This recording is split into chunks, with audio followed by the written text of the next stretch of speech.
गाड्या वेगवेगळ्या रंगाच्या असतात, पण त्यांच्या टायरचा रंग जवळपास नेहमी काळाच का असतो? रबरचा नैसर्गिक रंग तर काळा नसतो, मग टायर काळा कसा झाला? चला तर मग आजच्या व्हिडिओमध्ये पाहू. खरं तर टायर बनवताना रबरच्या मिश्रणात कार्बन ब्लॅक नावाचा पदार्थ मिसळला जातो.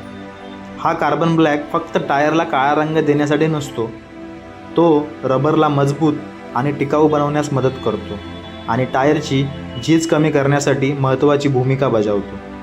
तसंच सूर्याच्या UV किरणांमुळे रबर खराब होण्याची प्रक्रिया कमी करण्यातही कार्बन ब्लॅक मदत करतो.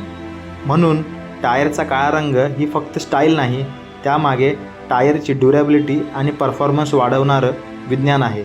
आता पुढच्या वेळी काळा टायर पाहाल तेव्हा कार्बन ब्लॅक नक्की आठवेल. ही गोष्ट तुम्हाला आधी माहिती होती का?